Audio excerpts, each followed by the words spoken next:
Bom, a próxima mesa é sobre controle participativo, monitoramento de políticas e prevenção da corrupção. Enquanto a gente se organiza aqui, eu só gostaria de dar uma informação que eu poderia ter falado na outra mesa, mas por falta de tempo eu não disse, que tem a ver com as intervenções, né?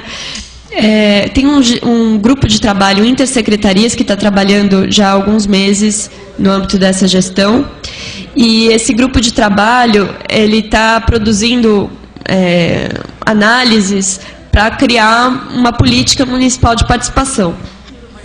E o entendimento desse grupo, né, da gestão como um todo, é que não é possível fazer nenhuma política de participação sem o acesso à informação e sem a transparência desses espaços. Esses assuntos estão profundamente relacionados, é sobre isso que é o São Paulo Aberto. Então, uma ação que vai acontecer muito em breve é que toda a secretaria, toda a página de secretaria, assim como todo site já tem que ter um banner de acesso à informação, vai ter um botão de participação com informações básicas sobre os conselhos vinculados àquela secretaria, quem são os conselheiros, as atas, pautas de reunião, todas as informações sobre as conferências, datas, deliberações, sobre audiências e consultas públicas e fundos. Então, todas essas informações vão estar disponíveis no site de cada secretaria em breve, num botão participação. Bom, então, vamos para a próxima mesa. Eu convido aqui a compor a mesa Raquel Moreno, que é do Observatório da Mulher.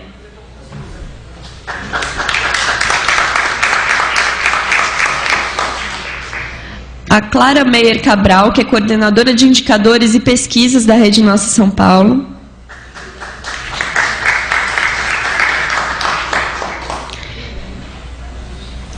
Pode escolher, eu vou pedir então.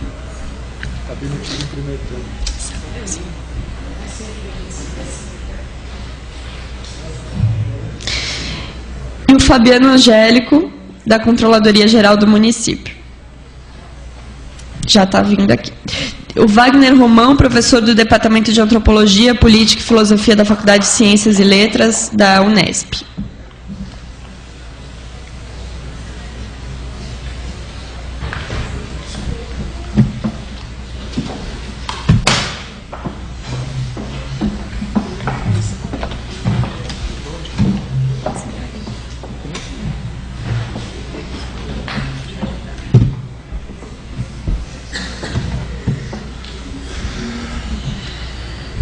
Bom, então, de novo, mesma dinâmica, cada um tem 10 minutos para a exposição.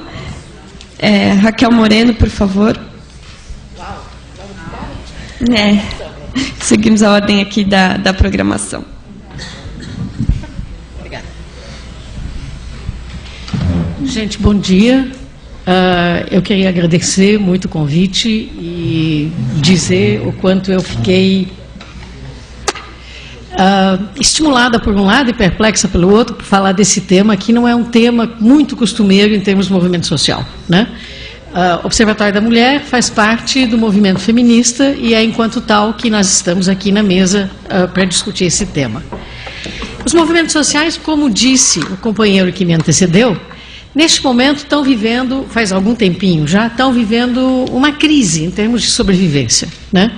Se nós tivemos no tempo de Fernando Henrique uma política de Estado mínimo e de terceirização das funções do Estado, que de alguma maneira acabavam beneficiando as grandes, mas também as pequenas ONGs com o que sobrava, e o movimento social está organizado nesse sentido, as ONGs também dependiam de financiamento internacional. Neste momento, a crise econômica, tanto internacional quanto americana, quanto a mudança de política em termos do Estado, que já não é mais mínimo, mas que tende, aqui no Brasil, a querer fortalecer o Estado, na verdade, acaba, de alguma maneira, colocando o movimento social numa sinuca um pouco difícil de sair, né? Por um lado, nós temos na verdade, um fortalecimento do Estado, inclusive com os projetos sociais que são submetidos à dependência do governo federal, passou a aumentar em função da crise internacional e em função dessa situação toda política que a gente vive. E acontece que o governo do Estado, de alguma maneira, acaba tentando fortalecer, pelo menos no que se refere aos projetos sociais relacionados à questão de gênero, por exemplo, as prefeituras, o Estado, querendo fortalecer o Estado. E as ONGs acabam, de alguma maneira, com uma crise um pouco mais acentuada. Então, sobrevivência de ONG acaba sendo uma coisa complicada. E no governo do PT, especificamente, como nós temos aqui em São Paulo, nós temos um movimento ambivalente. Por um lado, nós temos uma terceirização de alguns serviços que continuam, como, por exemplo, serviço de saúde, mas aí são grandes instituições. E, por outro lado, nós temos essa fragilidade das pequenas instituições. Quando nós falamos do movimento social, nós estamos falando de pequenas instituições. Porque as grandes entre nós são, por exemplo, os sindicatos, ou as centrais sindicais, que têm a sua sobrevivência garantida de outra maneira, né? Diferentemente do movimento propriamente dito. A segunda questão que eu gostaria de levantar aqui é que quando nós estamos sendo chamados a discutir um controle participativo, etc. e tal, é uma questão que foi levantada já na primeira mesa do primeiro dia. Qual é o limite da nossa participação? É um limite, é uma chamada à participação com limite de consulta ou é uma chamada à participação com limite deliberativo, né? Aparentemente, na maior parte dos casos, acaba sendo de consulta e não deliberativo. E isso significa gerar uma expectativa num movimento que acaba não sendo cumprida na medida em que há outros fatores sendo considerados e que acabam frustrando. A gente tem vários exemplos disso.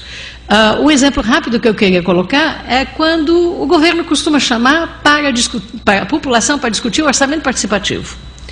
Aí você tem gente que aparece de todos os cantos, de todos os jeitos, desde o seu José e a Dona Maria, que querem uma creche perto de onde eles trabalham, querem uma praça pública onde eles estão, até representante de um movimento social, até representante do sindicato, que tem uma visão um pouco mais ampla do pedaço que está pretendendo defender.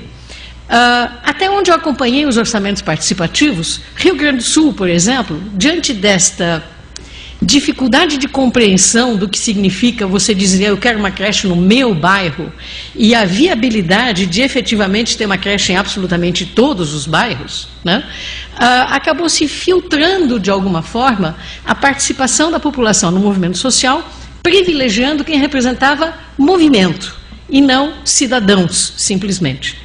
Aqui em São Paulo, na gestão da Marta Suplicy, a gente não chegou a isso.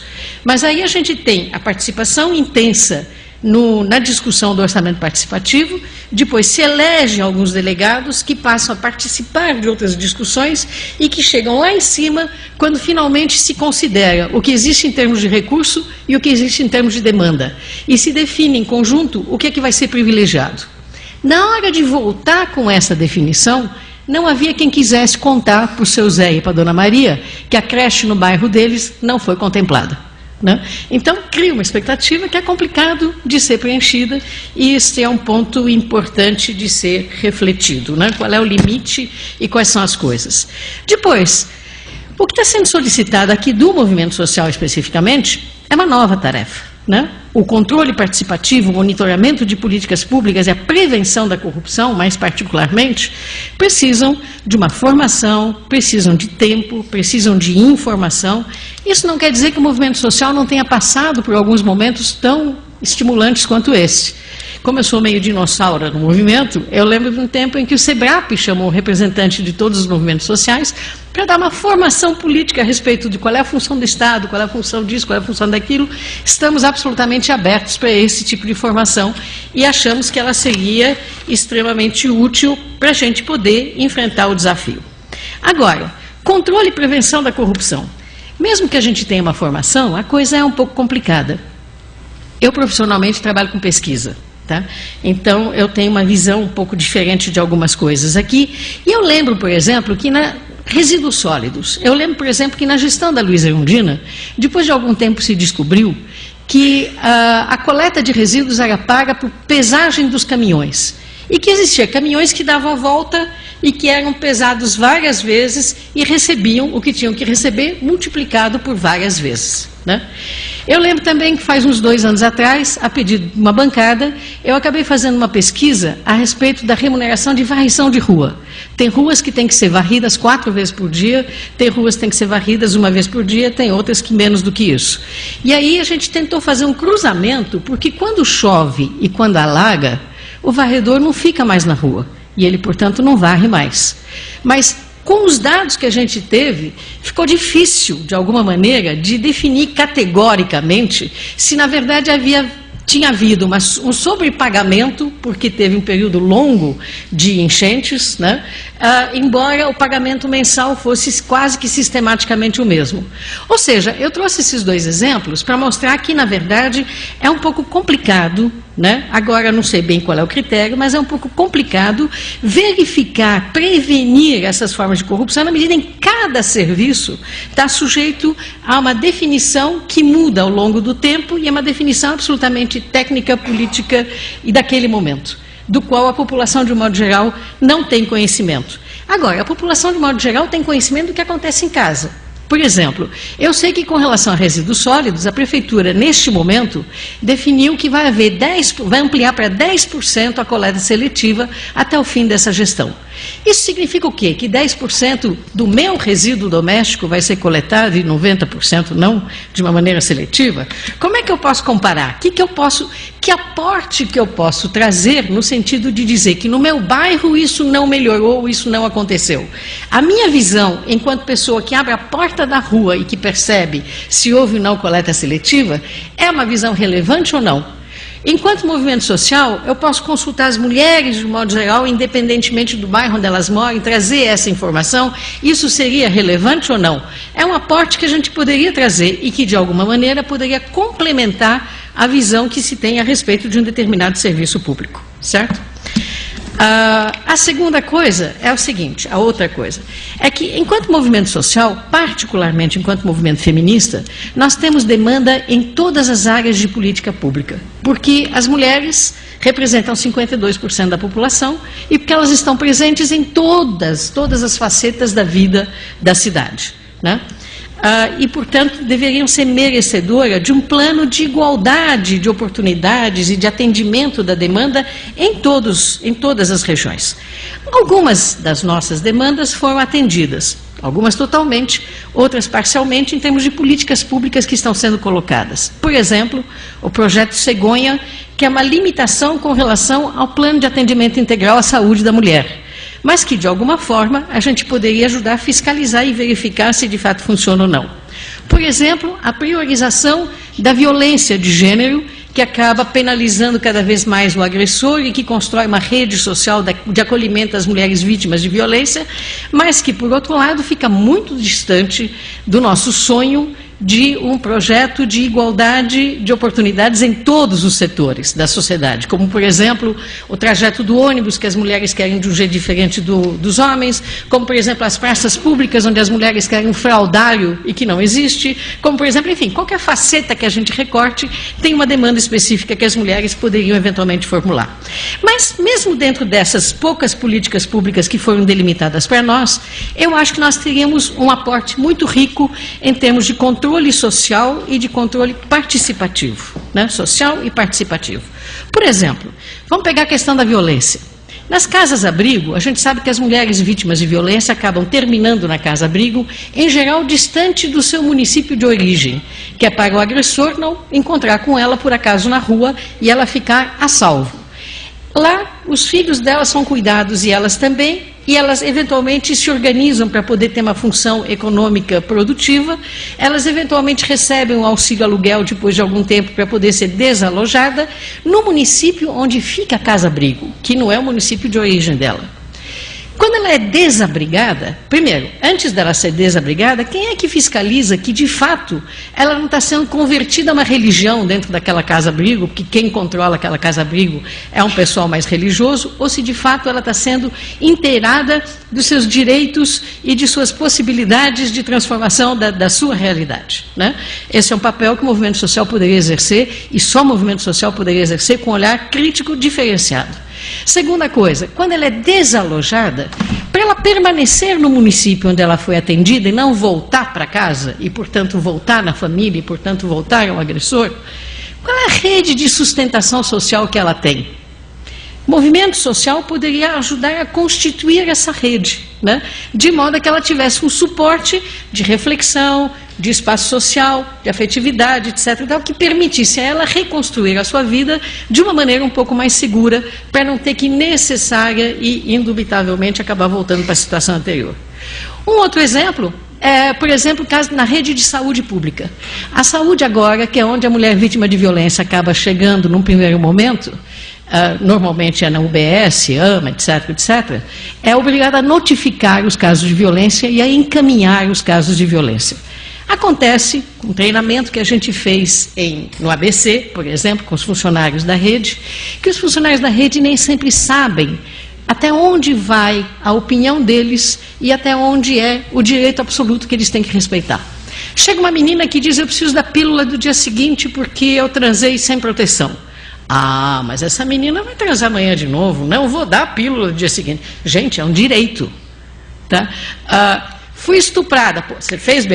Não precisa fazer BO, tem que encaminhar diretamente. Enfim, essas informações, elas na verdade ficam faltando na rede de saúde pública, elas ficam faltando na escola, onde a gente desejaria muito que essas questões todas fossem discutidas, elas estão absolutamente ausentes na mídia, que a gente gostaria que estivesse contribuindo para a emancipação, para a inclusão social e para a equidade, e que na verdade faz todo o trabalho contrário, né?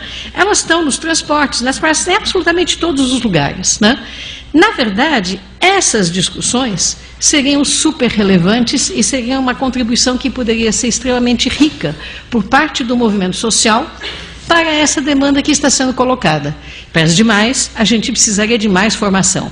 Mas neste momento, em termos de controle social da efetiva implantação das políticas públicas que nos dizem respeito, em termos da qualidade da implantação das políticas públicas que nos dizem respeito, e em termos da complementação dessas políticas públicas, tanto das políticas públicas quanto da formação do funcionalismo público para poder de fato cumprir adequadamente essas funções, para isso o movimento está mais do que preparado. O que ele precisaria é de um espaço onde isso pudesse ser ouvido e efetivamente implementado. E estamos abertos à complementação para que a gente possa exercer mais esse outro papel com todas as informações devidas. E eu acho que era o que eu tinha a dizer. Muito obrigada. Muito obrigada. Essa palavra agora ao Fabiano Angélico, que é coordenador de promoção da integridade da Controladoria Geral do município. Boa tarde a todos. Obrigado pela presença, obrigado aos colegas da mesa. Bom, os debates têm sido muitíssimo interessantes, tanto hoje como nos dias anteriores, e é interessante a gente perceber algumas questões. Primeiro, a ideia da organização, a gente da Controladoria trabalhou muito ativamente para organizar esse evento, junto com o pessoal de outras secretarias. A nossa ideia inicial acho que teve sucesso na hora de montar as mesas. Em que aspecto? A gente tentou mesclar mesmo, né? Mesclar diversas experiências, diversas origens, e é muito interessante como cada fala reflete da onde a gente vem, né? E acho que essa diversidade ela é uma soma muito interessante de perspectivas, de experiências, de expectativas. Então, eu acho que o que a gente traz de mais interessante, eu acho, nesse debate, é tentar aproximar essas visões. Me parece que todo mundo aqui tem o mesmo interesse em aperfeiçoar as instituições governamentais, em fortalecer a democracia e, no final das contas, melhorar a vida das pessoas e tornar a cidade um lugar melhor para se viver. E nessa perspectiva, claro, eu vou falar aqui enquanto membro da Controladoria Geral do município. Agora, nós somos muitos, né? Como diria um poeta espanhol, né? Eu sou eu e minhas circunstâncias, né? Então, Eu hoje estou na Controladoria Geral do município, mas eu tenho uma trajetória na sociedade civil, no terceiro setor e também na academia como pesquisador dos temas de transparência e accountability e combate à corrupção. Então eu queria colocar aqui algumas questões institucionais da Controladoria Geral do município e algumas percepções que eu tenho como cidadão e como pesquisador e como jornalista, que é a minha origem profissional. Bom, uma questão bastante interessante no debate de governo aberto, e por isso que o São Paulo Aberto tem sido, né, o evento, um sucesso do meu ponto de vista, é tratar de todos esses temas de maneira transversal, de maneira que elas estejam juntas.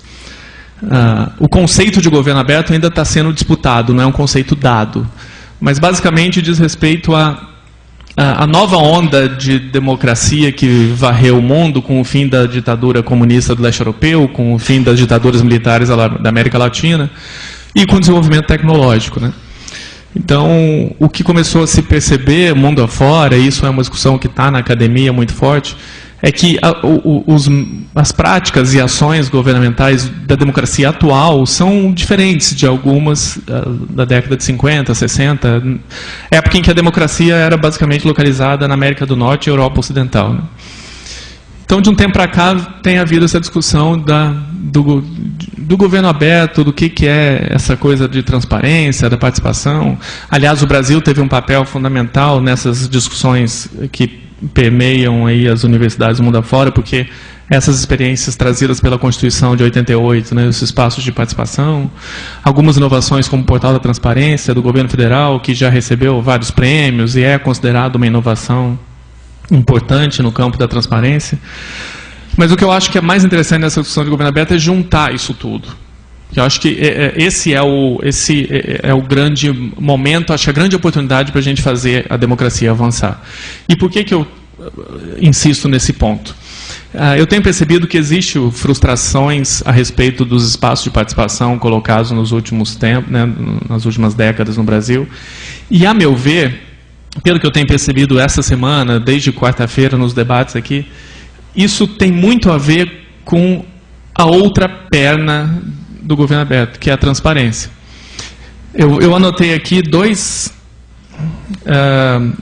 falas da Raquel que tem a ver com isso. Em um dado momento ela disse que ia fazer fez uma pesquisa a respeito de varrição de ruas, e ela falou a seguinte frase: com os dados que tínhamos disponíveis, nós concluímos. Quer dizer, isso me leva a crer que ela não tinha a totalidade dos dados disponíveis, né, que seriam importantes para se chegar a conclusões mais precisas, a inferências mais precisas. Então, quer dizer, a falta de transparência prejudicou um estudo.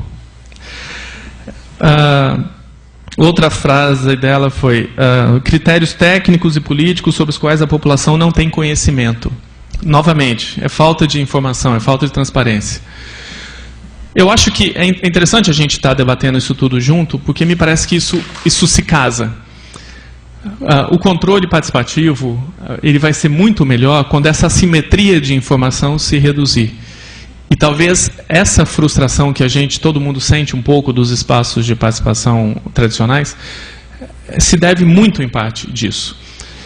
Por isso que eu acho que é importante a gente debater essas questões todas juntas. E aí isso me remete ao evento de ontem à tarde. Quem não estava aqui perdeu a oportunidade de participar de um debate muitíssimo importante, que foi um café hacker que a gente fez em parceria com a Secretaria da Saúde. E, aliás, só para reiterar, né, a ideia do hacker é diferente da ideia do cracker, né? O cracker é o criminoso, o hacker é a ideia da inovação. A melhor definição de hacker que eu já vi é aquela do cara que colocou o bombril na antena de televisão para melhorar o sinal, né? Então isso é um hack. Quer dizer, isso você usou um instrumento de uma maneira inovadora, diferente. Então, esse tipo de coisa a gente quer promover na Controladoria Geral do município. E agora eu volto um pouco, botar o chapéu da CGM.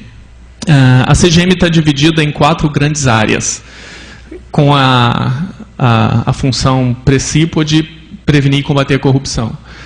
Na área da repressão, a corregedoria e a auditoria estão debaixo da CGM. Então, é a ideia mais da investigação e da punição. No outro lado, da prevenção, a gente tem a ouvidoria e a COP, que é a área que eu coordeno. Qual que é a ideia aqui? A ideia é que, vamos falar da área da prevenção, né? E como é que está estruturada a COP, a Coordenadoria de Promoção da Integridade? Ela tem uma divisão de transparência ativa, que a gente quer melhorar o portal da transparência da cidade. Aliás, hoje à tarde vai ter um café hacker para discutir isso. A gente tem uma divisão de fomento ao controle social, cuja diretora está aqui à minha direita, a Fernanda Campagnotti. Então, a nossa ideia é realmente fomentar esses espaços. Agora, isso tudo é muito novo. Tudo isso que a gente está debatendo agora, os novos usos da informação, as novas ferramentas de tecnologia, novas legislações, novos normativos, é tudo muito novo. Então, a gente precisa, de fato, de ajuda da sociedade, de ajuda da sociedade nas suas múltiplas abordagens. E aí eu retorno naquilo que eu estava mencionando ontem à tarde no Café Hacker. Ontem tinha poucas pessoas nessa sala, até um pouco menos do que tem agora, mas foi um debate riquíssimo, porque a gente conseguiu, eu acredito, trabalhar diferentes perspectivas a partir de diferentes habilidades. O pessoal da Secretaria de Saúde fez uma apresentação aqui a respeito das informações que eles detêm. Mostrou ali os mais de 30 sistemas de informação que a Secretaria de Saúde coordena.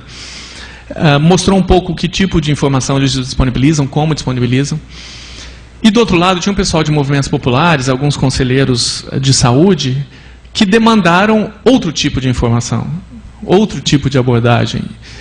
E é muito rico, muito interessante perceber isso, que a gente tem uma cidade plural, um mundo plural, cada um com as suas perspectivas, com as suas demandas.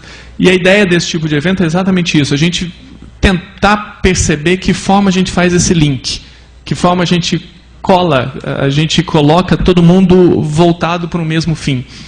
Porque eu acho que a ideia de todo mundo que está aqui é de transformar essa cidade, de transformar esse país num lugar melhor para se viver. Agora, como que a gente faz isso? Acho que cada um, dentro das suas habilidades, dentro dos seus conhecimentos. E aí, nesse sentido, eu acho que um debate importante para a gente falar de controle participativo, de monitoramento, aí, nesse sentido, e até pegando um pouco da experiência de ontem, que reitero, foi muito rica, eu acho que tem duas tarefas centrais aí para a gente pensar, que a Raquel colocou um pouco já. Da parte da administração pública, acho que a gente tem que entender que a gente está vivendo num novo mundo, sob novos paradigmas, novas ferramentas, novas normativas legais, e a gente precisa fazer um esforço de avançar no sentido de disponibilizar informações melhores, usar melhor os canais, usar melhor as ferramentas de tecnologia. E do lado da sociedade civil, eu também tenho uma crítica a fazer. Eu acho que a sociedade também precisa se preparar e se fortalecer e se capacitar no sentido mais agora, me parece, das implementação das políticas públicas. Eu tive muito tempo ligado com os movimentos de transparência e acesso à informação, e inclusive fora do país, e eu já tive em fóruns, em eventos, em que as pessoas continuam, me parece, ainda trabalhando na agenda, sendo que agora a gente tem que implementar, né? A mesa anterior, por exemplo, falou da implementação da Lei de Acesso à Informação, da dificuldade. Eu acho que esse é o momento em que a sociedade civil precisa, para além do debate público, claro, né, isso é o papel da sociedade, de todos nós, de discutir ideias e temas, é discutir concretamente, né, a implementação da política, como que a gente pode conhecer melhor os caminhos da implementação para que elas sejam mais efetivas, né? E aí também buscar informação nesse sentido, né? Então, para retomar o exemplo que foi mencionado pela Paula Martins na mesa anterior, a implementação da Lei de Acesso à Informação. Uma coisa é você dizer, como sociedade civil, colocar o debate na rua, que é preciso ter transparência, é preciso implementar. Óbvio que esse tipo de pressão é importante, inclusive o Maurício Faria do TCM colocou também, a mudança só vai vir com pressão externa, e é isso mesmo, tem que estar. Mas eu acho que agora a gente também tem que dar um passo à frente. Acho que agora a sociedade civil já tem condições de trabalhar na implementação, né? Ok, precisamos de política de transparência, precisamos implementar. Agora, como? Então, exijam informações também da implementação. Eu achei muito interessante, eu não sabia o que a Paula colocou, de perguntas enviadas a órgãos públicos no seguinte sentido: qual a dotação orçamentária vocês estão reservando para implementar as práticas previstas na Lei de Acesso à Informação? Isso eu acho que é um tipo de incidência da sociedade civil muitíssimo interessante e ainda muito pouco praticado. Eu acho que então tem uma tarefa aí a ser realizada pela sociedade civil e pelo governo, mas eu estou fazendo essa distinção meio caricatural, mas no fundo todo mundo é sociedade, todos somos cidadãos, então é uma coisa que a gente tem que trabalhar junto. E acho que do lado da administração a gente também tem que pensar formas mais criativas de aproveitar esses inputs. E aí, retomando mais um pouquinho, roubando um pouco da fala da Raquel, ela falou: o cidadão às vezes não sabe de algumas questões, mas ela sabe como que está a situação na rua dela. Ela pode dar esse input. Isso seria perfeito, realmente, a gente tentar uma forma inovadora de aproveitar melhor esses inputs, né? Como fazer isso? Não sei, confesso muito honestamente falando que não sei. E acho que a ideia de discutir publicamente essas questões é colocar muito francamente que a gente não sabe, a gente não tem as respostas para tudo. A gente percebe alguns mecanismos, algumas oportunidades, mas a gente não tem uma resposta concreta para tudo. E a gente precisa discutir, todo mundo junto, respostas para tudo isso. Então, para concluir, eu acho que o debate sobre controle, prevenção à corrupção, controle participativo, ele precisa avançar para a gente conhecer melhor, discutir melhor a implementação das políticas públicas. E até nesse sentido eu queria alertar e ao mesmo tempo fazer um convite para vocês acompanharem a hackathon do ônibus que vai acontecer no fim de semana, que a gente está fazendo em parceria com a SP-Trans, a CGM e a SP-Trans. Eles estão abrindo alguns dados para que alguns programadores, desenvolvedores criem aplicativos e sites sobre o transporte público e o ônibus. E uma das categorias de premiação, porque na verdade isso é um concurso, né? A Maratona Hacker é sempre um concurso de aplicativos em que tem um prêmio em dinheiro para os vencedores. Uma das categorias que a gente criou foi monitoramento participativo, né? Aliás, uma sugestão muito interessante do nosso colega Gustavo Vidigal, aqui, o chefe de gabinete de Secretaria de Relações Internacionais Federativas, que a gente acolheu imediatamente.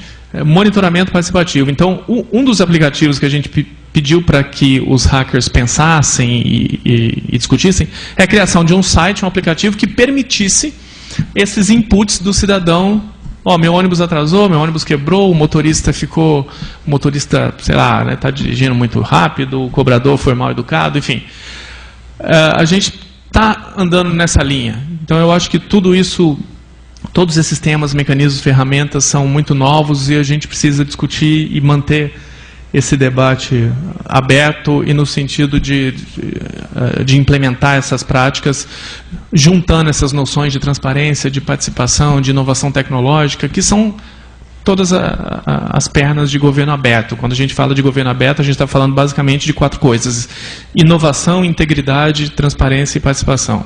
Então, acho que esse é o novo mundo, o novo século XXI, que a gente precisa avançar mais. Mas acho que estamos num caminho bom e eu estou bastante satisfeito com o evento. Agradeço novamente todos os colegas da mesa e todos os que vieram aqui hoje. Muito obrigado. Obrigada, Fabiano. Clara Meyer Cabral, coordenadora de indicadores e pesquisas da Rede Nossa São Paulo. Oi, boa tarde a todos e a todas. Gostaria de agradecer o convite para participar desse debate e agradecer a presença de todos vocês.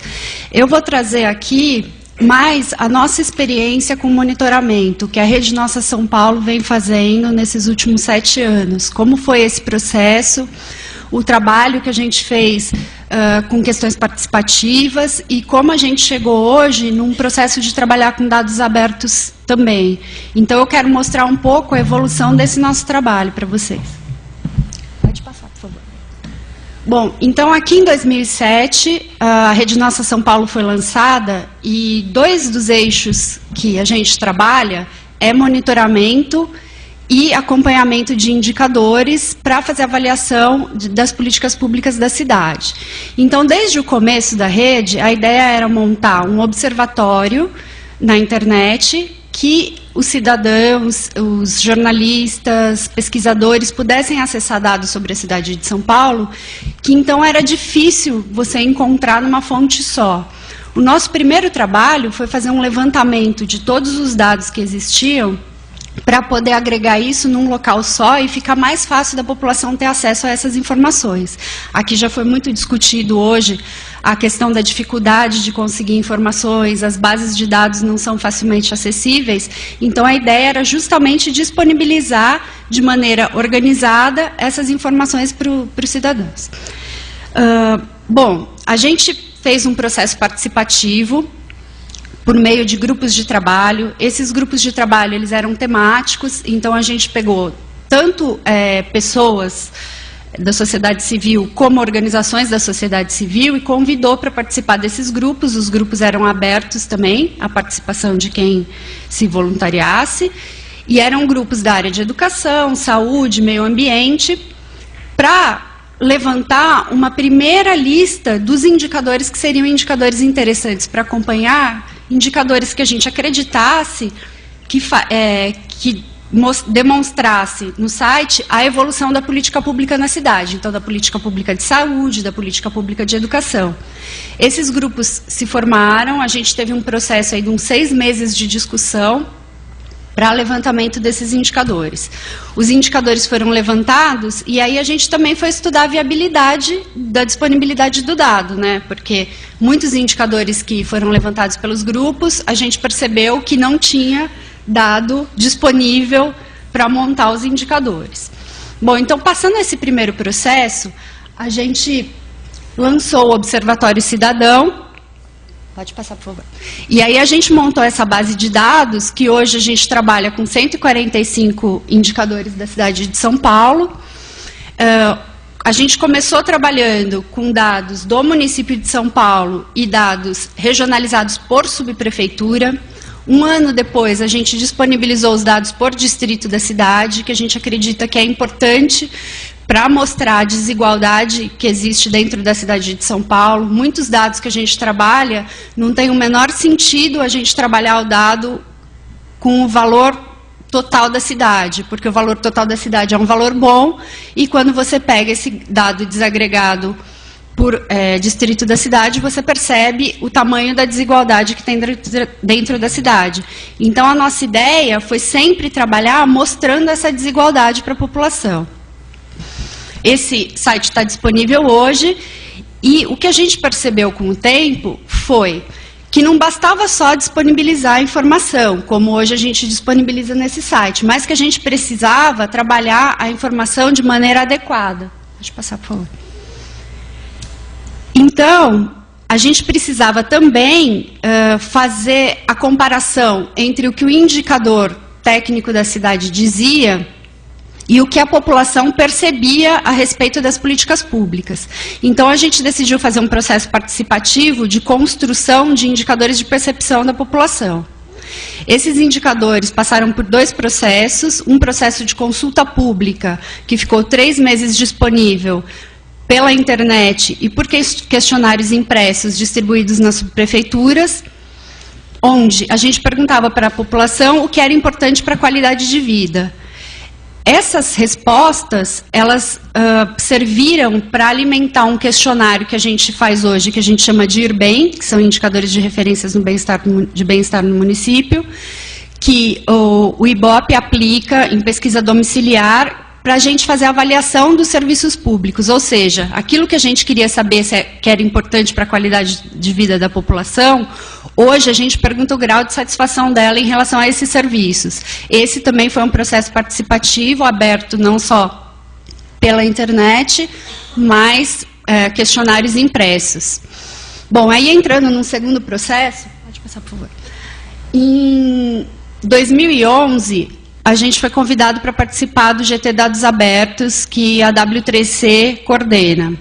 Dentro desse processo do GT, a ideia principal era levantar quais eram os dados que deveriam ficar disponíveis, que o governo deveria disponibilizar para a sociedade. A gente entrou com essa ideia de trabalhar as bases de dados que a gente sabia que não tinham disponibilidade para a população e que a gente achava fundamental e importante. Então, a gente entrou com a ideia de contribuir na ajuda desse levantamento de informações e na conversa com o poder público, porque participavam desses GTs tanto pessoas dos órgãos municipais, estaduais e federais, para discutir quais seriam as estratégias para o poder público começar a disponibilizar dados em formatos abertos. Dentro dessa discussão, a gente começou a perceber que o nosso observatório também não correspondia aos dados abertos. Ele não estava disponível no formato aberto, ele não dava de maneira fácil e acessível para a população as informações que estão disponibilizadas ali hoje. Bom, então a gente começou um processo de pensar como a gente poderia transformar isso numa ferramenta de dados abertos. Nesse processo, a gente lançou a plataforma Cidades Sustentáveis e em 2012 o programa Cidades Sustentáveis, que a gente elaborou um compromisso para os candidatos a prefeito de todos os municípios do Brasil com acompanhamento de indicadores. Então, esses prefeitos, eles assinavam a carta e se comprometiam com diagnóstico de indicadores do ano anterior ao que ele assumiu a gestão, então, no caso, 2012, diagnóstico da cidade, baseado em 100 indicadores básicos. Atualização anual desses indicadores para a gente ver, acompanhar a evolução das políticas públicas e um programa de metas para 4 anos de gestão, pegando esses indicadores de acordo com o diagnóstico, estabelecendo metas para os indicadores que devem ser priorizados dentro do município para melhorar as políticas públicas. Bom, aí a gente pensou, essa é uma ótima oportunidade para a gente pensar numa ferramenta que disponibilize em formato aberto os dados que as prefeituras vão ter que preencher, porque elas vão ter que fazer esse relatório, não só do diagnóstico, mas relatórios anuais de indicadores. Aí a gente começou várias conversas com várias pessoas que trabalhavam com dados abertos, que tinham experiência nessa área. Pode passar, por favor. E, por fim, a gente se associou à AWARE, uma empresa de desenvolvimento, que é Thiago Rondon, que também é um ativista da área de dados abertos, e construiu um sistema que gerencia indicadores. A gente construiu esse sistema, ele é formato aberto, disponível, qualquer um pode baixar e instalar o software. E qual é a principal característica dele? Ele gerencia indicadores e disponibiliza esses dados em formato aberto, após preenchidos. Então, a gente disponibilizou primeiro essa ferramenta para o site do programa Cidades Sustentáveis, para as prefeituras signatárias do programa. Hoje a gente tem 255 municípios que são signatários, são 24 estados que participam do programa e 20 capitais são signatárias. E dessas 255 municípios, corresponde mais ou menos a 48% da população brasileira, porque são os maiores municípios e, como a gente sabe, a maioria dos municípios do Brasil não tem 100 mil habitantes, né? Então, as prefeituras, elas preenchem os dados. Pode passar, por favor. As prefeituras preenchem os dados e a gente disponibiliza nesse site. Nesse site você pode consultar por indicador ou você pode consultar por município. Consultando por município, você vê todos os indicadores que aquele município preencheu. E consultando por indicador, você pode comparar as cidades que preencheram. Tá, pode passar, por favor. Qual que é a ideia? A ideia depois é disponibilizar essa base toda que foi preenchida em formato aberto. Então, vocês podem depois, no item ali no menu, tem um item que chama Dados Abertos, que vocês podem fazer download de todas as bases. Como? Por cidade, todas as cidades, por variável que a gente chama, né? Que daí é o dado bruto. É o que a gente usa para compor o indicador. Então, a gente disponibiliza também essa base preenchida para formar o indicador, e não só o valor do indicador já preenchido, como também foi bastante falado aqui hoje, que não adianta você disponibilizar já o dado composto, você precisa saber qual foi a composição, o que foi usado para compor esse dado. Então, vocês têm a possibilidade de baixar isso nessa área de dados abertos. Bom, como a gente disponibilizou isso para os Cidades Sustentáveis, e a ideia era que o observatório também precisava desse aperfeiçoamento, a gente está agora disponibilizando, pode passar, por favor, também para o Observatório Cidadão de São Paulo. A gente montou um outro site paralelo, que é da Rede Brasileira de Cidades, que a Rede Nossa São Paulo faz parte. Tem diversas cidades do Brasil que também trabalham com monitoramento de indicadores. Então, aí a gente formou esse site com as cidades que já participavam da rede, para a sociedade civil fazer o monitoramento, não só o poder público disponibilizar no site do Cidades Sustentáveis, mas a gente acompanhar aqui. Então, aqui a gente está trabalhando em rede, e aí cada cidade tem a sua página. Pode passar, por favor. E aí aqui é o exemplo da página de São Paulo, que é onde a gente está migrando os dados daquele observatório antigo, que os dados todos estão disponíveis, de 145 indicadores, mas você não consegue baixar os dados em formato aberto. Então, a gente está migrando para esse novo sistema. Acredito que até o fim do ano a gente já vai disponibilizar ele nessa versão. Você também pode baixar dados da mesma maneira, por indicador, por variável, por cidade, que faz parte da rede. E a gente está agora com um projeto com a Fundação Avina e com outros parceiros, e disponibilizou essa plataforma para a Rede Latino-Americana de Cidades. E aí agrupa a Rede Brasileira e mais as cidades da América Latina que fazem parte desse projeto também. Então, a gente tem esses 3 projetos usando dados abertos. Pode passar, por favor. Aqui eu estou dando um exemplo de um indicador que a gente trabalha em São Paulo. Você pode consultar por subprefeitura ou por distrito. Você tem uma série histórica do indicador por subprefeitura ou distrito. Pode passar, por favor. Aqui você vê o gráfico evolutivo da cidade. Aquela barra vermelha é uma referência de meta que a gente cadastra para o indicador, baseado em referências nacionais e internacionais, para ver o quanto o indicador está distante da referência de meta que ele tem. Por exemplo, indicador de acervo de livros por habitante. A referência são 2 livros por habitante. Então, a gente coloca naquela barra os 2 livros por habitante na barra vermelha e o valor do indicador abaixo para ver o quanto ele está distante da referência. Trabalha com a lista por subprefeitura, para ver a desigualdade dentro da cidade, quais são as subprefeituras que têm os melhores indicadores, os distritos que têm os melhores indicadores e os piores. Trabalha com o fator de desigualdade, que é quantas vezes a pior subprefeitura é pior que a melhor, o valor do indicador, né? Para salientar essa questão da desigualdade. Pode passar, por favor. E aí aqui estou dando para vocês o exemplo da página nova também da Rede Latino-Americana, com as cidades que fazem parte, vocês também podem baixar os dados. Pode passar, por favor. Aqui é só um quadro representativo das cidades que fazem parte tanto da Rede Brasileira, aqui em cima do lado direito, como a composição total da Rede Latino-Americana com as cidades que fazem parte, mas para vocês terem uma ideia. Pode passar, por favor. Pode. Vou deixar os meus contatos, se vocês tiverem alguma dúvida, quiserem alguma informação sobre dados, como o software funciona. A gente está formulando agora uma cartilha de uso, tanto para as prefeituras como para a sociedade civil e para as organizações que fazem parte da Rede Brasileira, para uso dessa ferramenta. E a nossa ideia é que as pessoas aproveitem os dados, usem para fazer matérias de jornal, fazer pesquisas, cobrar do poder público melhorias em políticas públicas na sua região. E estamos disponíveis para dúvidas, questões e sugestões também. Obrigada. Muito obrigada, Clara. E agora a gente tem o Wagner Romão, que é professor da Universidade Estadual Paulista, Unesp. Boa tarde já, né? É um prazer enorme estar aqui com todos e todas.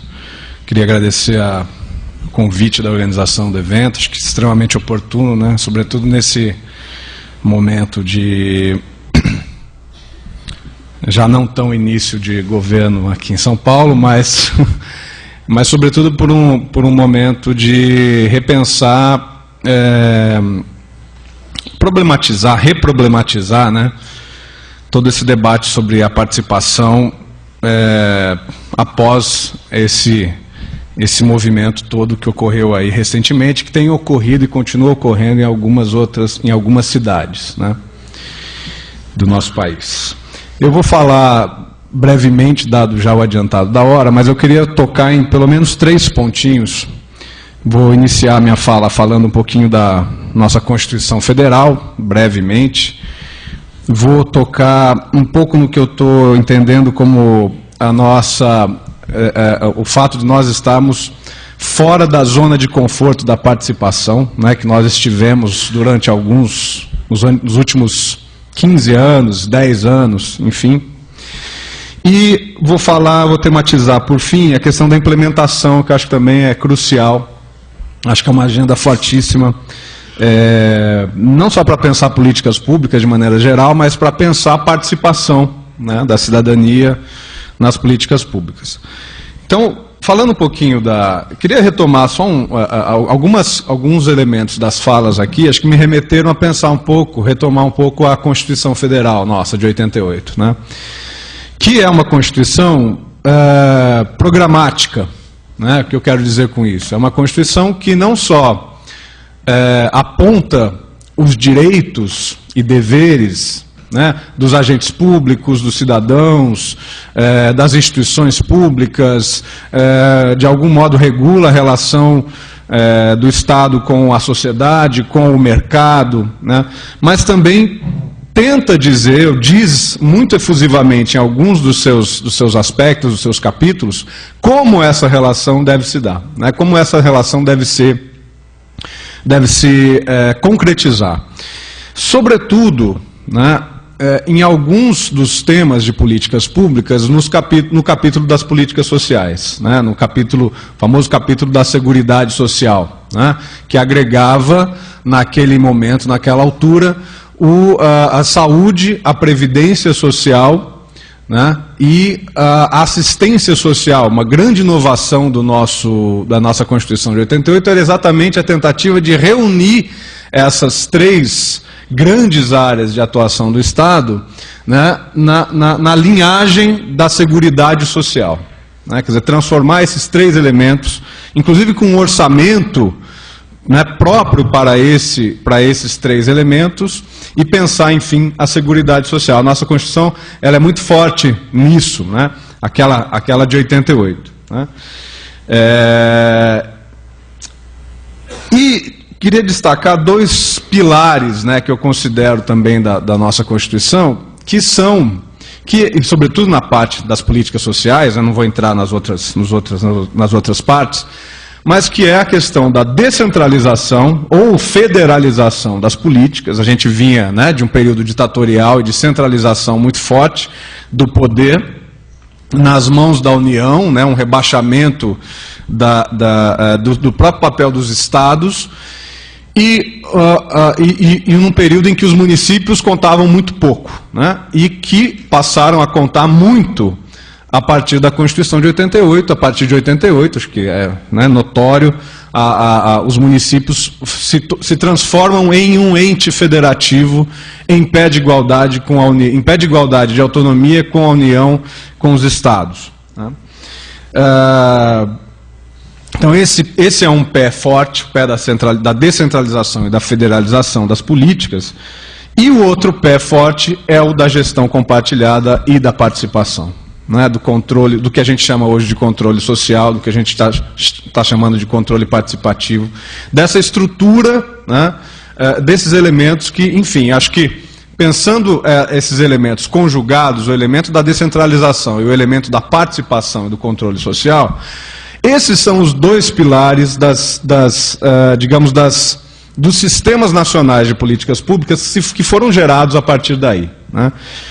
É claro que o grande referencial aí é o Sistema Único de Saúde, né, lembro que já lá na Constituição, as diretrizes das políticas de saúde na Constituição são 3 apenas, né?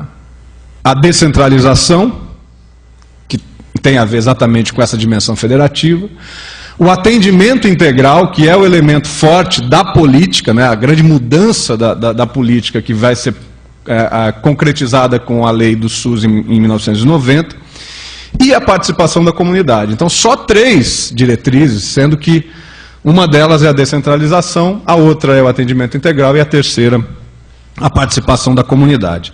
De uma maneira ou de outra, os sistemas que vieram a ser, né, tematizados, principalmente o SUAS, né, que veio a se concretizar tendo como grande referência o SUS, mas não só o SUAS, todos os outros sistemas que estão em gestação, né, se a gente for lá na esplanada, em cada um dos ministérios, pelo menos a gente tem um grande sistema em gestação ou um agente público que quer o seu próprio sistema. Então a gente já fala de Sistema Nacional de Juventude, Sistema Nacional de Cultura, que está indo, me parece bem, o Sistema Nacional de Desenvolvimento Urbano, que é uma grande promessa, né, que a Conferência das Cidades tem agora como temática, né?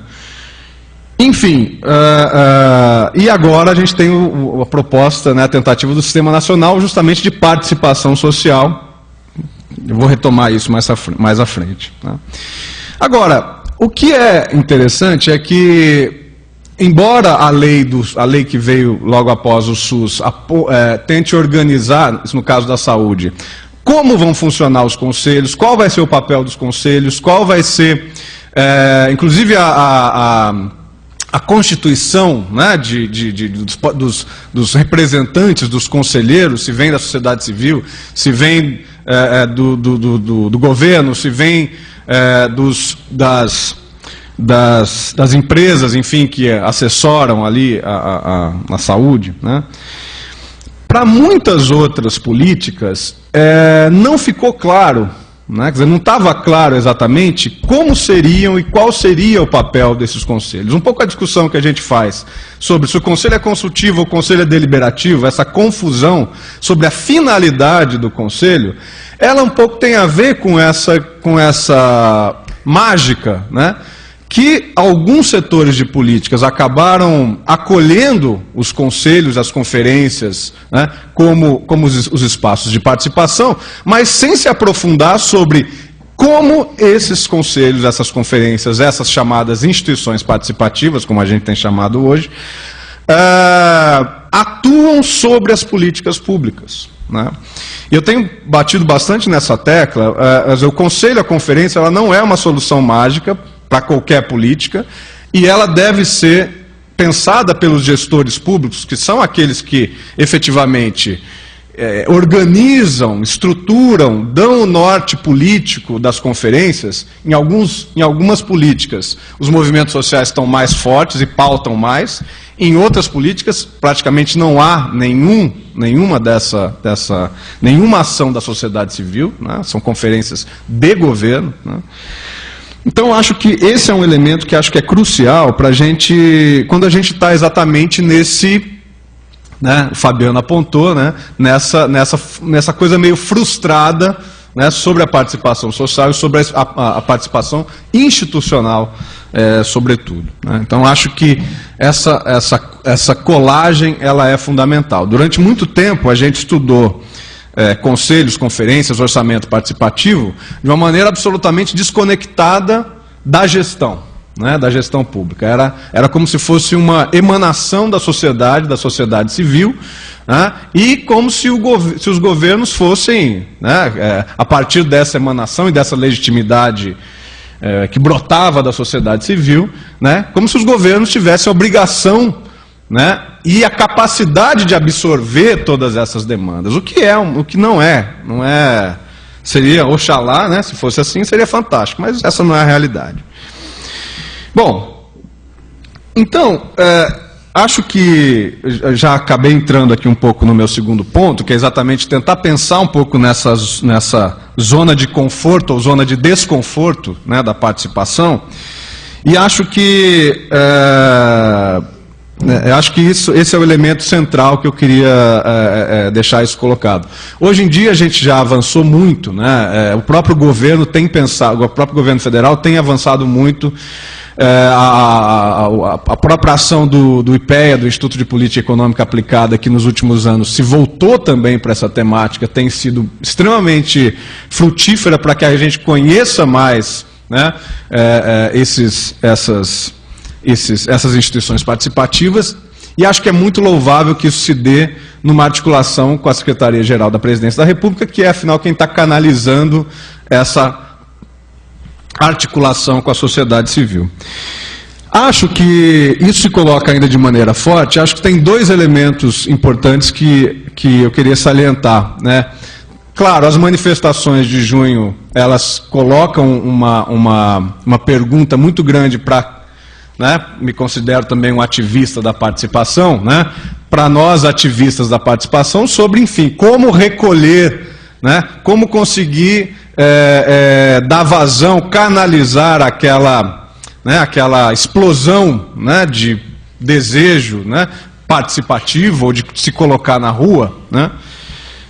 Acho que esse é um enorme desafio para nós, e também não sei se a gente tem respostas efetivas para isso.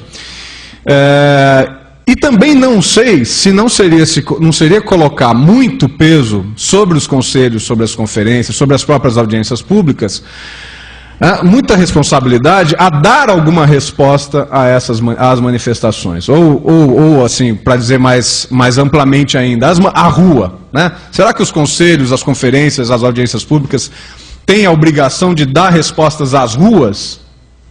Ou será que essa é um desafio tão grande que não nos cabe, né, dar uma resposta por nós, né, digamos, pela participação institucional, né? E outra coisa que eu acho que vale muito a pena tematizar, que acho que a apresentação da Clara aponta, né,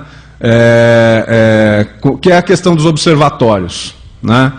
Acho que pelo menos leio dessa forma, né? Acho que os observatórios cidadãos, né, que são inúmeras experiências pelo Brasil todo, e esse movimento acaba se coadunando com um movimento que já vem da América Latina, né? A Clara mostrou bem aí a rede, o tamanho da rede de cidades justas e sustentáveis, né, na América Latina. Isso eu acho, uma esquina também, uma esquina dobrada, né, na relação Estado-sociedade civil, na relação sociedade civil-Estado, né? Acho que, de algum modo, os observatórios, eles refletem também uma certa resposta a esta frustração que nos foi, né, que decorre dessa pergunta sobre, afinal de contas, os conselhos, as conferências, as instituições participativas servem para quê mesmo, né? Vale o quê? A pena eu sair da minha casa para ir para uma assembleia de orçamento participativo, né? Vale a pena eu no meu movimento, despejar muito do meu tempo, que eu poderia estar mobilizando a base para ir conversar no conselho correspondente, se a resposta lá no conselho não vai ser tão grande assim? Vale mais a pena o quê? Eu mobilizar a base para ir pressionar diretamente, como nos velhos tempos, né? Ou vale mais a pena eu me preparar, estudar, ler, argumentar, né, no conselho, que eu não sei efetivamente se ele vai dar algum resultado. Então isso passa pela cabeça, claro, de quem é ativista, de quem se dedica a essa atividade. E acho que os observatórios, de algum modo, eles são sim uma resposta, e acho que é muito interessante o processo, né, da rede, e como que a rede vai tratando, melhorando, pensando em indicadores, melhorando a técnica, por um lado, mas melhorando também a parte política, né? Que eu acho que esse é o ponto central dos observatórios. A gente acompanha a Unesp Araraquara, né, da qual eu faço parte. Nós acompanhamos e somos membros do Observatório Cidadão de Piracicaba, né, que é uma iniciativa que vai fazer 1 ano agora em dezembro, que faz parte também da rede da qual a Clara falou. E, como é um observatório muito recente, né, ele ainda está num processo de conquista de legitimidade, que acho que a Rede Nossa São Paulo já conquistou aqui na cidade de São Paulo, mas é muito interessante nós vermos como se dá esse processo de legitimidade dos observatórios frente à sociedade, de maneira geral, mas frente aos poderes públicos, né? E a dificuldade do poder público em... dificuldade não, né? Mas eu ia usar um termo ruim aqui, mas resistência é um bom termo. A resistência dos poderes públicos a absorver, né? E claro, política, né? Estão fazendo política. A sociedade civil tem que ter uma certeza do que está fazendo, por isso a questão da legitimidade é muito forte, né? Porque a pressão sobre a mudança, inclusive dos indicadores, a pressão sobre... muito bem, mas como que vocês fizeram essas observações aí, né? Isso é científico ou não é científico? Né? Quer dizer, esse embate ele é muito forte e acho que os observatórios, todos os observatórios que eu conheço pelo menos, lidam um pouco com essa questão, né? Vou fechar. Né? Por fim, a questão da implementação, né? Vou tentar ser bastante breve. A implementação de políticas públicas, ela virou um tema do debate acadêmico sobre políticas públicas muito recentemente, né? Nos anos 40, nos anos 50, nos Estados Unidos, nasce a tal das policy sciences, né?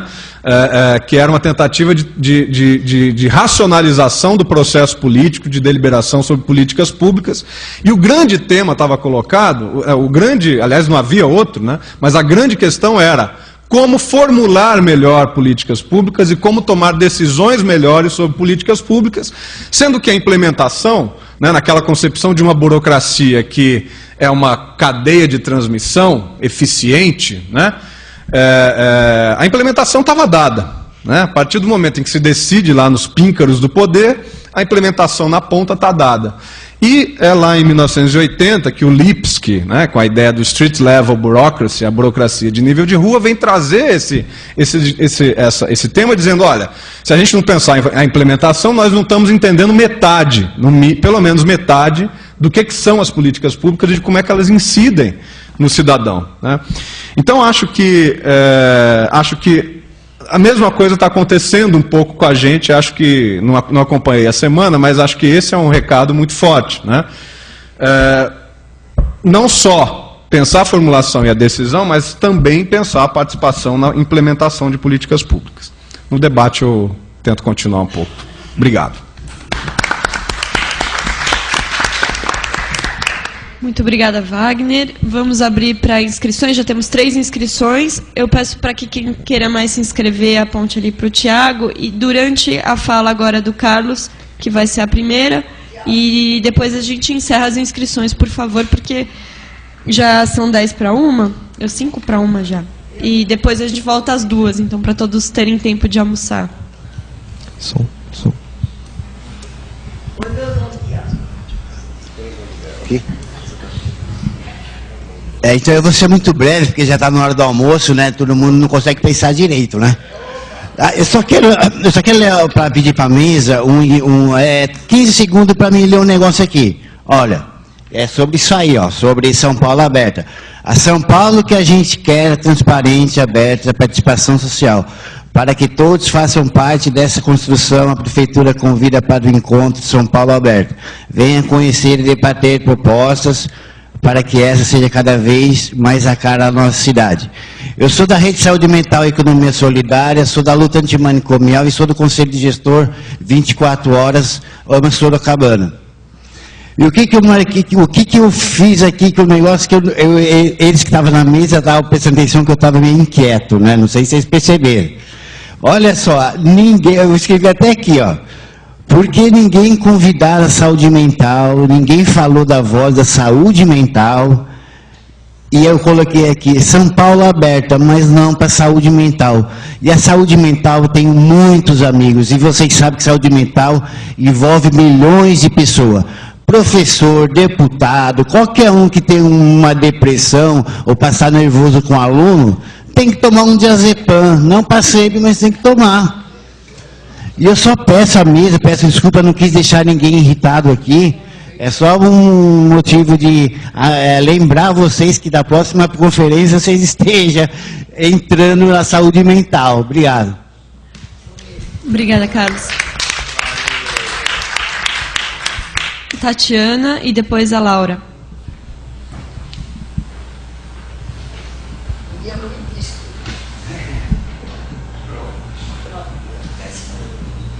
Eu já peço para as pessoas se ajeitarem para a gente agilizar. Eu não quero aparecer na câmera. Obrigada. Tatiana, talvez eu disse outra vez, mas eu estou voltando para o Brasil. Há 5 meses eu estou aqui, depois que eu morei 20 anos no exterior, e 8 dos quais na Inglaterra.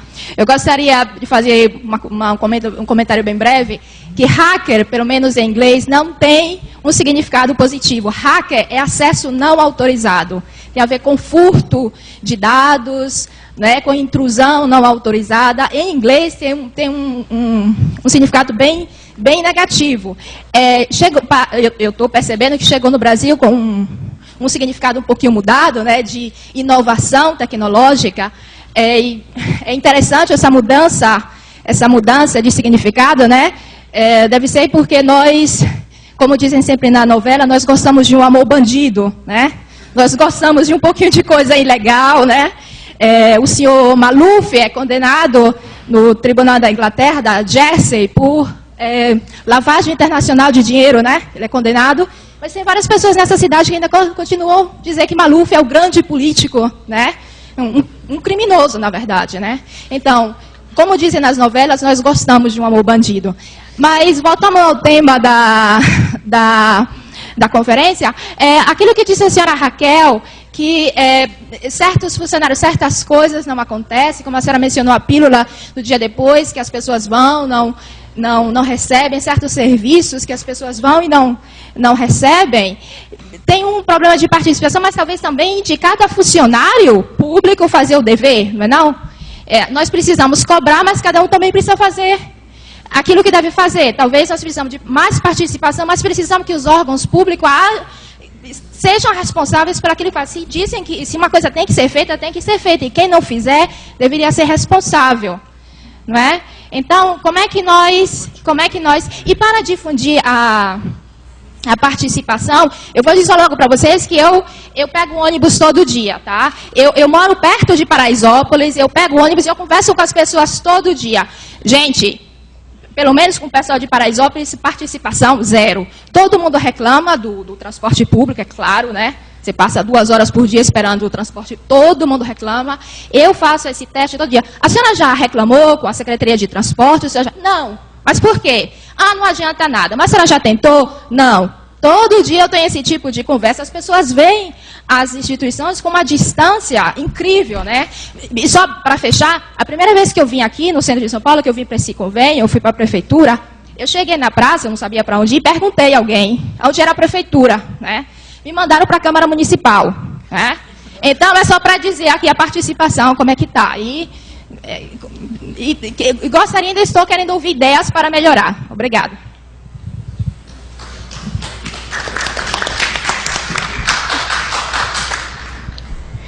Obrigada, Laura.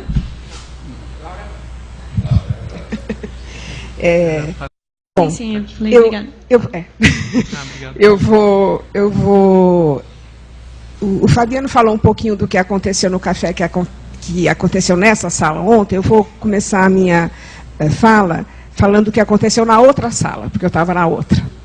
E fiquei super dividida quanto a qual ficar, fiquei na outra e aí eu queria trazer uma coisa que apareceu no grupo de que eu participei, no grupo que eu participei lá, pelo menos, apareceu muito uma discussão da importância de se buscar formas inovadoras de fazer essa participação. E eu estou retomando isso porque eu fiquei chocada quando eu soube que só 40 pessoas participaram aí, responderam a plataforma que vocês colocaram para discutir o modelo de participação na cidade. Eu, pessoalmente, por exemplo, não tive tempo de conseguir entrar, apesar de me interessar, e esperava muito que tivesse tido uma participação maior. E estou chocada também com a pouca quantidade de pessoas que estão aqui hoje, né? Ou que estão nesse evento, que é super importante. Então, tem alguma coisa que não está se conseguindo funcionar na forma de tentar chegar às pessoas, apesar de todo o esforço que está sendo feito, me parece, né? E aí ontem apareceram coisas do tipo, tem que buscar formas criativas de mobilização das pessoas. A expressão que eu pessoalmente usei foi, tem que ir onde o povo está, entendeu? Tem que ir, tem que sair das salas, tem que sair desses espaços institucionalizados, tá? Inclusive os conselhos, que me parece reproduziram a setorialização que caracteriza a administração pública, né? E aí, então, por isso, assim, os conselhos tratam tudo de modo compartimentado também, e a gente vê as mesmas pessoas em todos os conselhos, em uma meia dúzia de conselhos, e há décadas, né? Então, tem que tentar romper isso por outros mecanismos de contato que permitam manifestações da população de formas mais pontuais, isoladas, no momento em que elas tiverem vontade de se manifestar. Tinha alguém no grupo que falou de procurar formas lúdicas de relação, de discutir, de introduzir a participação. Então, acho que tem que ir atrás disso mesmo. E, ao mesmo tempo, fiquei super contente com as falas da mesa de hoje, que recuperaram a relação entre a participação e a gestão, e questões de gestão mesmo, né? Porque não tem jeito, acho que tem uma coisa, de fato, se pôr um esforço em criar formas de participação e não conseguir fazer isso entrar dentro da administração, inclusive no nível dos funcionários que estão atendendo as pessoas, né? Então, tem que conseguir mexer com isso, quebrar com isso. E ontem também, no grupo, apareceu muito uma discussão de... A expressão que uma pessoa usou foi desburocratizar o acesso aos equipamentos municipais, né? Ou seja, tem que mexer nesse nível, né, dos funcionários e de permitir a entrada da população nas bibliotecas públicas, por exemplo, entendeu? Nos equipamentos que são públicos e que a população não consegue entrar e participar. Ótimo.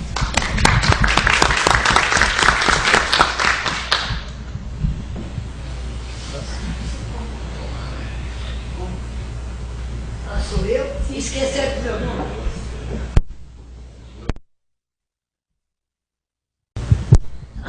Nossa, tá. Boa tarde, né? Boa tarde à mesa. Certo, cheguei atrasada, mas motivo superior. Existe uma coisa muito grave. Os verdadeiros protagonistas não estão aqui, certo? O que falei, eu sempre falo. É difícil, porque nós não temos o que oferecer à periferia. Não temos proposta, não temos esperança, não temos nada. Eu sou da região de Itaquera, sou do Grande Conselho Municipal do Idoso, o qual não foi visto nem lembrado no plano de meta, certo? A periferia não existe, nós somos transparentes. Eu tenho 72 anos, trabalhei na FEBEM, sou aposentada. Acredito que um dia alguém, em vez de desculpa e estar na mesa, se tivesse uma única, 3 pessoas do governo que enxergou a periferia, foi Erundina, Mário Covas e a Marta Suplicy. Porque não adianta falar coisa bonita, feito tecnologia, internet, que a turma não tem nem o que comer. O que é que um subprefeito que tem audiência, e agora nem tem mais, não comunica a população?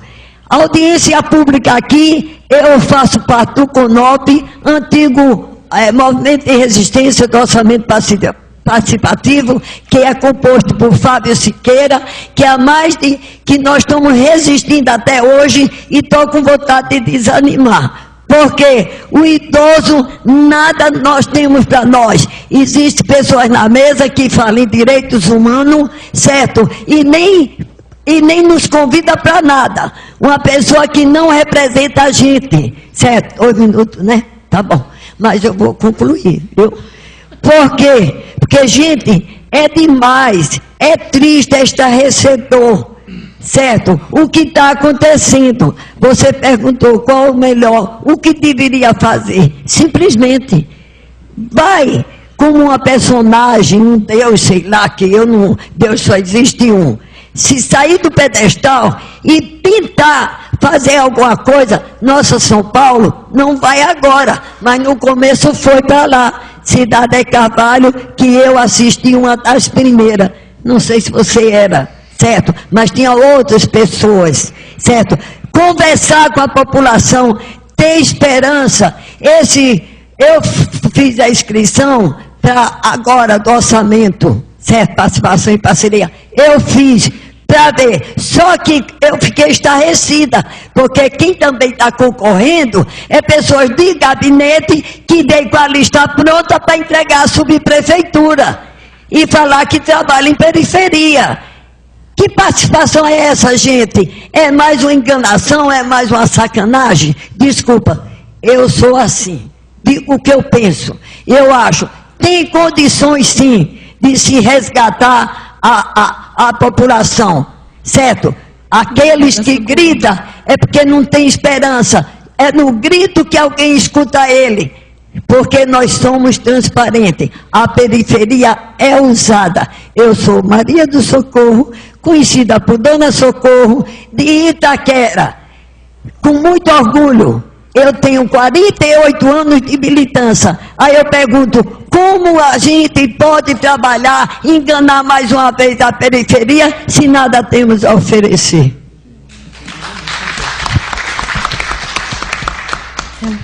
Bom, só fazer rápidos esclarecimentos antes de continuar. A gente só tem mais 2 inscrições e volta para a mesa.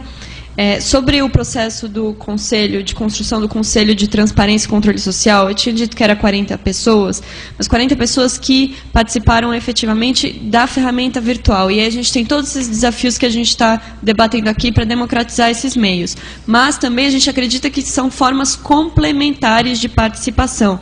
Garantimos também espaços presenciais, foram feitas 2 audiências públicas e um bate-papo na Câmara de Vereadores. Então, nesse processo já foram mais cerca de 200 pessoas, né, mais a participação virtual. Então, ainda é pouco para a dimensão da cidade de São Paulo, mas foi um esforço grande de envolver as pessoas que não estão inseridas ainda no debate sobre transparência. Então, esse foi um esclarecimento. O outro é sobre ainda o termo hackers. É uma disputa de conceitos, gente. A gente está aqui fazendo uma apropriação desse conceito. A gente trouxe aqui exemplos, um site em inglês, né, que é onde esse termo também está sendo usado nos Estados Unidos, Inglaterra, enfim, os países de língua inglesa, que usam para falar dos civic hackers, hackers cívicos, mas a gente acha que nem precisa desse complemento. Hacker se a ideia de romper um sistema é resolver criativamente um problema. E a gente tem um problema grande de sigilo, de dificuldade de acesso à informação. O poder público está disponibilizando dados, mas ainda não da melhor forma, né, em todos os lugares. Então, os hackers estão aqui para ajudar a resolver esse problema criativamente. Então, mesmo o poder público já está se apropriando desse conceito. Várias maratonas hackers estão sendo desenvolvidas, já teve na Câmara Municipal, vai ter aqui a primeira da Prefeitura, nesse fim de semana.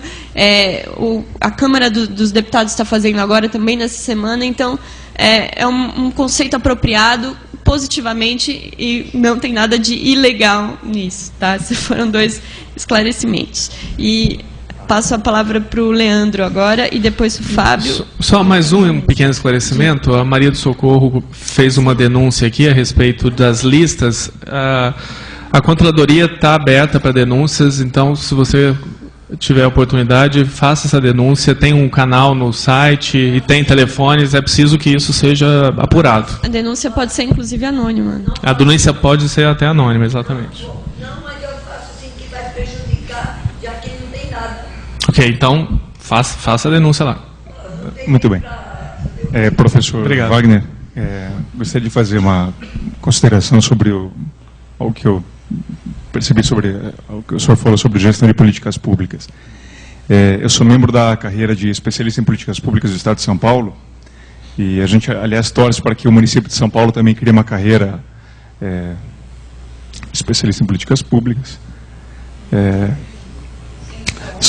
O Estado de São Paulo criou essa carreira com 500 cargos, fez um concurso em 2010, no mandato anterior para 150 vagas, e atualmente somos em 83 profissionais, né?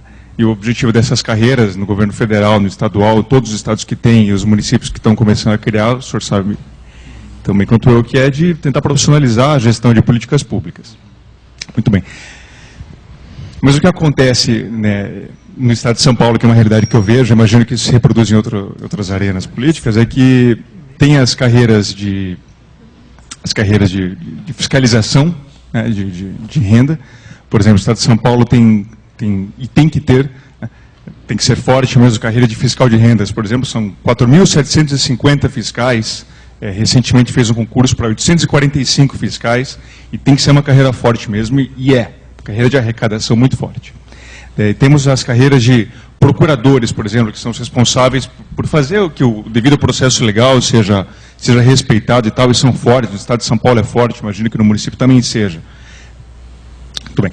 E daí temos as carreiras que pretendem não ir para arrecadação ou para legalidade do procedimento da máquina administrativa, mas sim ir para o gasto e para a qualidade do gasto. Não só para a questão formal, mas para a questão substantiva de qualidade do gasto.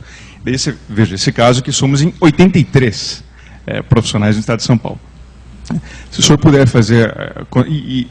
estamos lutando para que o atual governador, o Geraldo Alckmin, o senhor Geraldo Alckmin, ele faça o segundo concurso, está na mesa dele para aprovar um segundo concurso para ocupar mais 150 vagas que foram criadas, né? É só ocupá-las, se realiza. Então, se o senhor puder fazer alguma consideração nesse sentido, eu lhe agradeço. Obrigado. Fábio. Pergunta para o Wagner. Alô? Perguntar qual sua interpretação das manifestações de junho. Bom, voltamos à mesa. Uma consideração final de 2 minutos, na medida do possível, por favor. Vamos começar pela Raquel, né, que fez a primeira apresentação.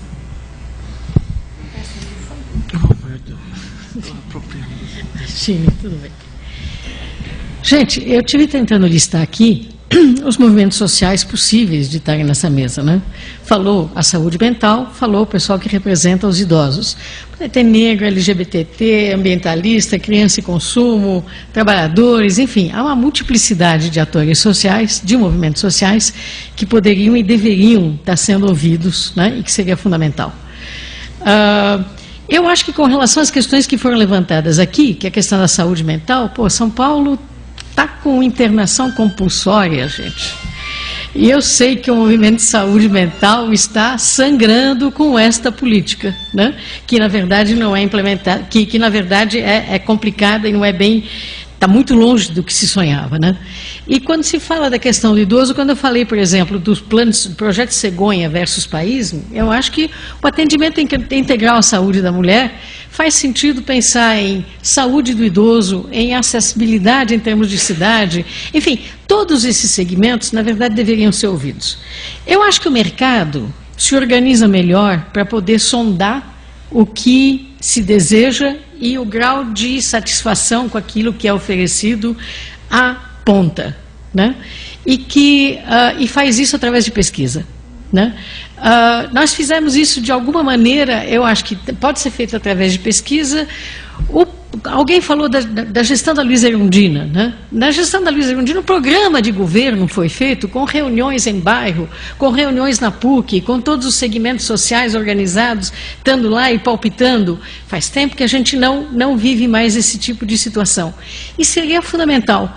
Quando você diz que é legal que a pessoa que abre a porta e percebe se foi feita a coleta seletiva na sua rua ou não, pudesse fazer chegar essa informação em algum lugar, pode. Existem mecanismos, existem meios viáveis para isso.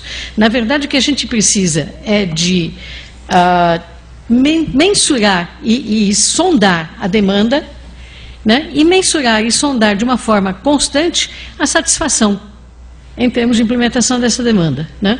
Observatórios, conselhos, conferências, eu acho que são alguns mecanismos que podem ajudar nesse sentido, mas que não chegam tão na ponta quanto a gente gostaria, quanto poderia ser possível, Tá? Poderia ser mais possível chegar lá. Mas, de alguma maneira, esses mecanismos de participação poderiam ajudar mais no sentido de trazer a demanda e fazer essa tal de pesquisa de satisfação, desde que eles não tivessem só que ser reconhecidos, que ter legitimidade, que ser conhecidos, mas que eles também pudessem atuar no sentido de formar e informar o cidadão de que ele é portador de direitos. Né? Não é só um lugar onde você traz a sua queixa e deixa que eu cuido do resto, mas é um lugar onde, depois de você ter trazido a sua queixa, eu repercuto, para que você repercuta no seu bairro, repercuta na sua região, e que a gente possa fazer alguma coisa em conjunto, tanto dos observatórios e dos órgãos e dos lugares de participação, quanto da sociedade civil, para que isso possa, de fato, poder ser devolvido. E eu queria só levantar a última questão aqui, o resto eu passo adiante, a questão do funcionalismo público. Claro que o governo tinha que cuidar para que o funcionário público pudesse cumprir com as suas tarefas, né? Você tem toda a razão. Mas, por outro lado, na medida em que as tarefas são novas e as tarefas são específicas, né? Porque tem políticas novas sendo implementadas, há necessidade de sensibilizar e de formar esses funcionários para que eles possam cumprir adequadamente a sua função. Porque muitas dessas funções não são ensinadas na faculdade, não são ensinadas no curso de formação e são novas em termos de demanda. Portanto, o movimento social poderia dar uma contribuição importante nesse sentido para ajudar a sensibilizar e para ajudar a formar cada qual com relação à sua demanda específica, dando uma visão mais completa e mais complementar à que a prefeitura poderia fazer e a que as faculdades, eventualmente a academia, poderia estar fazendo. É isso. Seguinte. Obrigada, Raquel. Clara, por favor.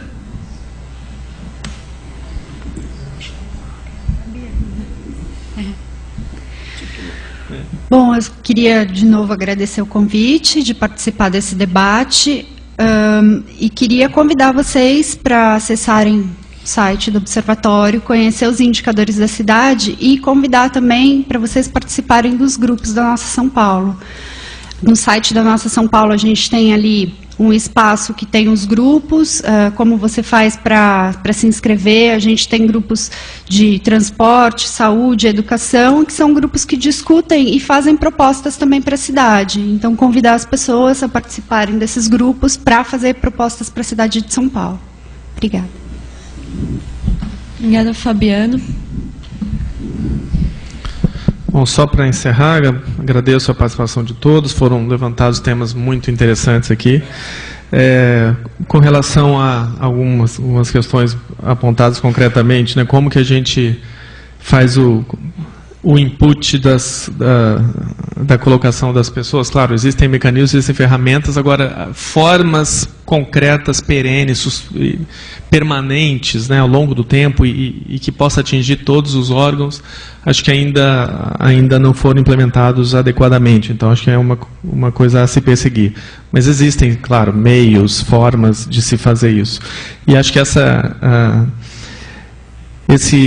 sugestão de olhar para a demanda e para a satisfação é bastante interessante. E, aliás, é um pouco nisso que a gente tem apostado quando promove encontros, que alguns deles a gente está chamando de café hacker, nessa coisa de captar a demanda, né? Como eu mencionei anteriormente, ontem, por exemplo, a gente captou a demanda de que a Secretaria de Saúde, né, muito especificamente sobre o evento de ontem à tarde, disponibiliza muita informação, mas algumas que a sociedade gostaria de ter, que algumas pessoas da sociedade que estiveram aqui ontem colocaram, não estão disponíveis, né? Então, quer dizer, esse tipo de conversa é interessante para a gente captar essas demandas e agora a gente vai trabalhar em parceria com a Secretaria de Saúde para implementar essas demandas. E depois seria uma boa ideia mesmo fazer uma pesquisa de satisfação.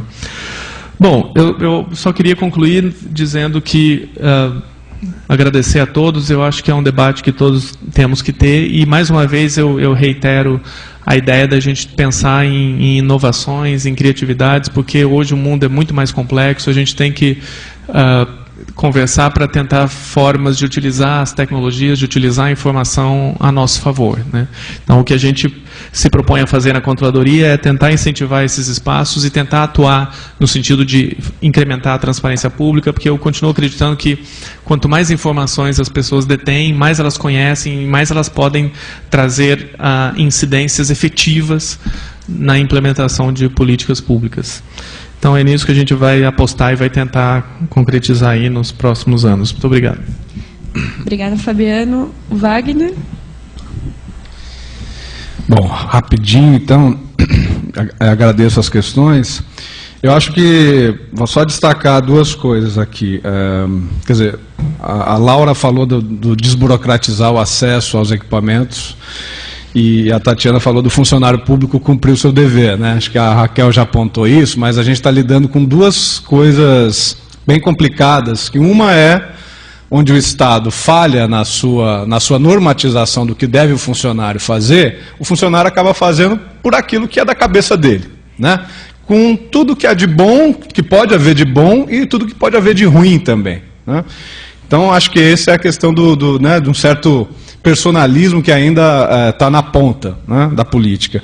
E a outra coisa é esse monstro que é o Estado e esse desafio que nós, mesmo depois de tantos anos, né, de um Estado democrático de direito, temos de desburocratizar, de transformar aquele monstro numa coisa que seja mais aberta à sociedade. Enfim, essa luta não tem fim, porque o Estado vai permanecer durante muito tempo como esse monstro aí, que o Leandro aqui, cadê o Leandro? O Leandro falou da carreira, né, de especialista em gestão pública. E ele falou, olha, tem a fiscalização e a arrecadação que vai muito bem, isso é o que o Estado faz desde que ele existe, né? Desde que o Estado moderno existiu lá no final da Idade Média, né? Isso é o que o Estado sabe fazer. Qualidade do gasto é uma coisa recentíssima também, né? Então esse é um elemento interessante. Mas acho que valeria um diálogo mais aprofundado com vocês, inclusive, que montaram essa associação, que eu acho que é espetacular, né? Sobre aonde estão os especialistas, onde é que estão os 83 especialistas que você apontou, né? Acho que seria bárbaro a gente pensar nisso, e isso tem tudo a ver com a carreira lá no governo federal, isso tem tudo a ver com uma carreira eventuais nas prefeituras, né? E o Fábio me faz a pergunta sobre as manifestações, assim, não dá para responder em tão pouco tempo, mas se vocês tiverem algum interesse, inclusive porque eu penso sobre isso, muito humildemente, escrevi um texto, saiu no Boletim de Análise Político Institucional do IPEA, número 4. Isso está na página www.ipeia.gov.br/participacão, né? Então, nesse boletim que saiu lá, inclusive tem um debate sobre audiências públicas, que é bem interessante, um texto sobre audiências públicas, bem interessante, e aí tem um artiguinho meu lá também sobre as manifestações e os desafios para a participação institucional, que acho que cabe também com a nossa preocupação aqui da mesa. Mas muito obrigado, foi um grande prazer estar aqui. Obrigada, Wagner. Bom, então, ao longo desses 3 dias, a gente tem tentado fazer essa mescla de perfis, como o Fabiano falou, em todas as mesas, ter movimentos populares, redes, organizações, pesquisadores, ativistas, e essa mescla de perfis, ela não dá conta ainda de trazer a todos e a todas para esse momento. Então, a gente espera que esse momento possa ser cada vez mais ampliado. Agora, na parte da tarde, a gente também procurou fazer um outro formato que não esse de seminário e debate, que sempre acaba ficando reduzido o tempo de participação. Então, a gente fez um momento de redução desse espaço para poder ter discussões mais focadas. Então, ainda na parte da tarde, às 2 horas, a gente volta para falar de experiências, ainda aqui no auditório. Então, vai ter a auditoria participativa, o catálogo de auditoria, que é uma experiência do governo federal, o catálogo de sistemas e bases de dados do governo estadual, a Fundação SEAD, a OGP, que é aquele mecanismo internacional. A gente vai ouvir um pouco sobre o diálogo os mecanismos de diálogo com a sociedade, e a plataforma Cidade Democrática, que é uma experiência de sociedade civil. Então, depois dessas experiências, às 4h30, a gente tem 2 momentos, como ontem, um café hacker para discutir o portal da transparência, e um outro momento que é o café com propostas, são mesas de diálogo para construir e apresentar propostas para um futuro plano municipal de transparência ativa e abertura de dados. Então, esses momentos de discussão acontecem agora à tarde. Todo esse evento está sendo registrado, vai depois ser disponibilizado o vídeo, né, e a gente pretende manter canais para informar sobre as consequências dos debates que estão acontecendo aqui, para que não seja só um evento, né, seja um processo que começou com esse diálogo. Então, agradeço a